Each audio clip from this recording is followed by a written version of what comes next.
ನಮಸ್ಕಾರ ವೀಕ್ಷಕರೇ, ಮಿಕ್ಸ್ ಮಸಾಲ ಅಡುಗೆ ಮನೆಗೆ ಸ್ವಾಗತ ಸುಸ್ವಾಗತ. ಇವತ್ತಿನ ರೆಸಿಪಿ ಹಾಗಲಕಾಯಿ ಪಲ್ಯ.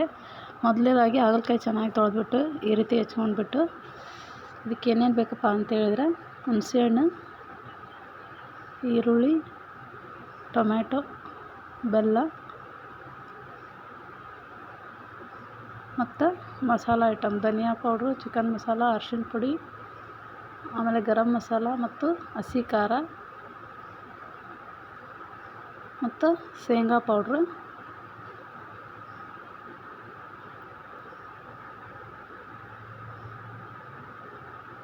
ಇಷ್ಟನ್ನು ಒಂದು ಕಡೆ ಇಟ್ಕೊಂಡ್ಬಿಟ್ಟು ಮತ್ತು ಸಾಸಿವೆ ಜೀರಿಗೆ, ಆಮೇಲೆ ಒಲೆ ಹಚ್ಬಿಟ್ಟು ಏನು ಮಾಡಬೇಕಪ್ಪ ಅಂತೇಳಿದ್ರೆ ಹಂಚನ್ನು ಒಲೆ ಮೇಲೆ ಕಾಯಿಸ್ಲಿಕ್ಕೆ ಬಿಡಬೇಕು.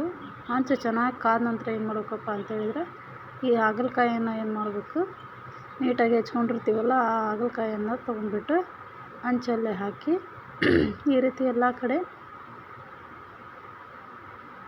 ಹರಡಬೇಕು. ಹಂಚು ಚೆನ್ನಾಗಿ ಕಾದಿರಬೇಕು. ಚೆನ್ನಾಗಿ ಕಾದರೆ ಏನಾಗುತ್ತಪ್ಪ ಅಂತೇಳಿದರೆ ಹಾಗಲಕಾಯಿ ಚೆನ್ನಾಗಿ ಫ್ರೈ ಆಗ್ತವೆ.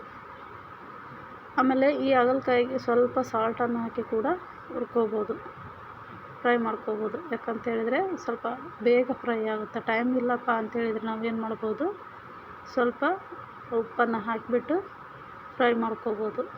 ಆಮೇಲೆ ಸ್ವಲ್ಪ ಒಂದು 2 ಡ್ರಾಪ್ ಅಥವಾ 1 ಸ್ಪೂನಷ್ಟು ನಾವೇನು ಮಾಡಬೇಕಪ್ಪ ಅಂತೇಳಿದರೆ ಆಯಿಲನ್ನು ಹಾಕಬೇಕಾಗುತ್ತೆ, ಎಣ್ಣೆಯನ್ನು ಹಾಕಿ ಹುರಿಬೇಕಾಗುತ್ತೆ. ಈ ರೀತಿ ಒಂದು ಕಲರ್ ಬರಬೇಕು ಹಾಗಲಕಾಯಿ, ನಂತರ ಗೋಲ್ಡನ್ ಬ್ರೌನ್ ಟೈಪ್ ಕಲರ್ ಬರಬೇಕು. ಈ ರೀತಿ ಚೆನ್ನಾಗಿ ಹುರ್ಕೋಬೇಕು ಹಾಗಲಕಾಯನ್ನು. ಇದು ಎಷ್ಟು ಚೆನ್ನಾಗಿ ಹುರ್ಕೋತೀವಲ್ಲ ಅಷ್ಟು ಚೆನ್ನಾಗಿ ಪಲ್ಯ ಆಗುತ್ತೆ. ನೋಡಿರಿ, ಈ ರೀತಿ ಇರಬೇಕು ಹಾಗಲಕಾಯಿ. ಸ್ಟಾರ್ಟಿಂಗ್ ಹೇಗಿತ್ತು ಇವಾಗ ಹೇಗಿದೆ ನೋಡಿ. ಈ ರೀತಿ ಹುರ್ಕೊಂಡಾದ ನಂತರ ಏನು ಮಾಡಬೇಕಪ್ಪ ಅಂತೇಳಿದ್ರೆ ಒಂದು ಪ್ಲೇಟಿಗೆ ಹಾಗಲಕಾಯನ್ನು ತೆಕ್ಕೋಬೇಕು. ಹಾಗಲಕಾಯಿ ಆರೋಗ್ಯಕ್ಕೆ ತುಂಬ ಒಳ್ಳೆಯದು ವೀಕ್ಷಕರೇ. ಹಾಗಲಕಾಯಿ ತಿನ್ನೋದ್ರಿಂದ ನಮ್ಮ ದೇಹದಲ್ಲಿರ್ತಕ್ಕಂಥ ಸಾಕಷ್ಟು ರೋಗಗಳನ್ನು ತಡೆಗಟ್ಬೋದು ನಾವು ಹಾಗಲಕಾಯಿ ತಿನ್ನೋದ್ರಿಂದ. ಒಲೆ ಹಚ್ಕೊಂಡ್ಬಿಟ್ಟು ಒಂದು ಪಾತ್ರೆಯನ್ನು ಇಟ್ಕೊಂಡು 2 ಸ್ಪೂನ್ ಎಣ್ಣೆಯನ್ನು ನಾವೇನು ಮಾಡಬೇಕಪ್ಪ ಅಂತೇಳಿದ್ರೆ ಆ ಪಾತ್ರೆಯಲ್ಲಿ ಹಾಕ್ಕೋಬೇಕಾಗುತ್ತೆ. ಸ್ವಲ್ಪ ಎಣ್ಣೆ ಕಾದ ನಂತರ ಜೀರಿಗೆ, ಸಾಸಿವೆ,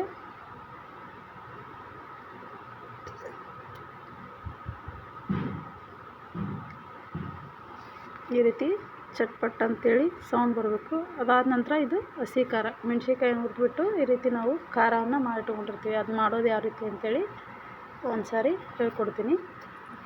ನಂತರ ಈರುಳ್ಳಿ ಹಾಕ್ಕೋಬೇಕು.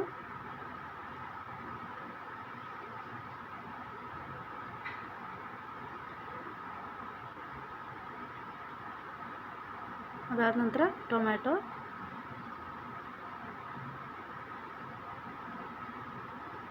ಹಾಕ್ಕೊಂಬಿಟ್ಟು ಇವೆರಡನ್ನೂ ಏನು ಮಾಡ್ಬೇಕಪ್ಪ ಅಂತೇಳಿದ್ರೆ ಇಷ್ಟನ್ನು ಚೆನ್ನಾಗಿ ಮಿಕ್ಸ್ ಮಾಡ್ಕೋಬೇಕು. ಇದು ಚೆನ್ನಾಗಿ ಎಣ್ಣೆಯಲ್ಲಿ ಫ್ರೈ ಆಗಬೇಕು. ಟೊಮೆಟೊ, ಈರುಳ್ಳಿ, ಖಾರ ಎಲ್ಲದೂ ಚೆನ್ನಾಗಿ ಫ್ರೈ ಆಯ್ತಪ್ಪ ಅಂತೇಳಿದ್ರೆ ಅದಾದ ನಂತರ ಸ್ವಲ್ಪ ನಾವು ರುಚಿಗೆ ತಕ್ಕಷ್ಟು ಉಪ್ಪನ್ನು ಸೇರಿಸ್ಕೋಬೇಕು.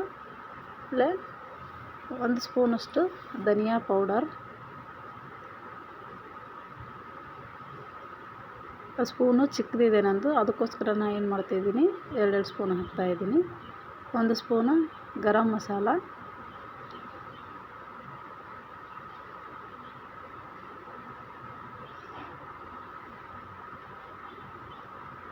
ಆಮೇಲೆ 1 ಸ್ಪೂನು ಅರಿಶಿಣ ಪುಡಿ,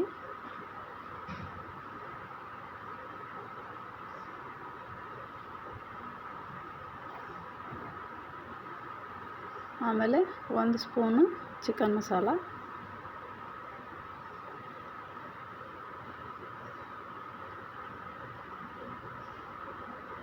ಒಂದು ಸ್ಪೂನು ಧನಿಯಾ ಪೌಡ್ರು.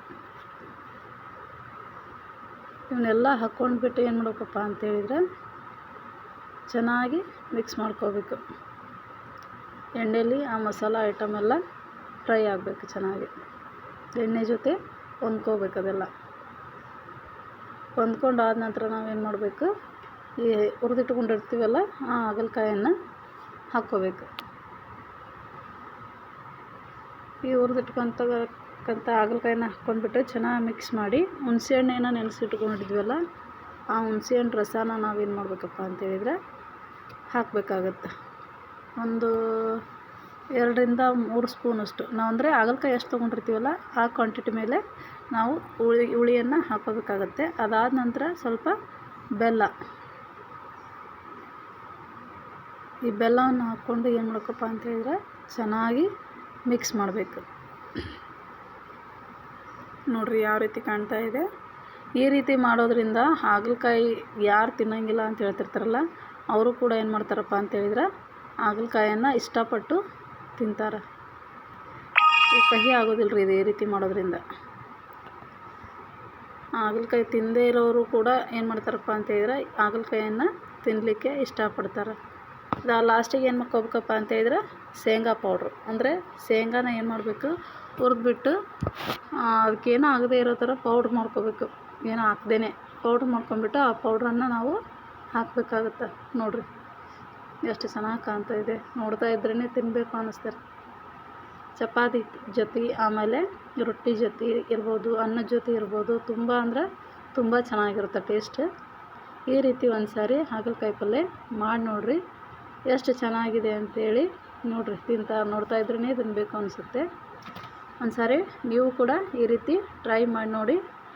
ತುಂಬ ಅಂದರೆ ತುಂಬ ಚೆನ್ನಾಗಿದೆ. ಇಷ್ಟ ಆದರೆ ಶೇರ್ ಮಾಡಿ, ಲೈಕ್ ಮಾಡಿ, ಕಮೆಂಟ್ ಮಾಡಿ, ಸಬ್ಸ್ಕ್ರೈಬ್ ಮಾಡಿ. ಬಾಯ್.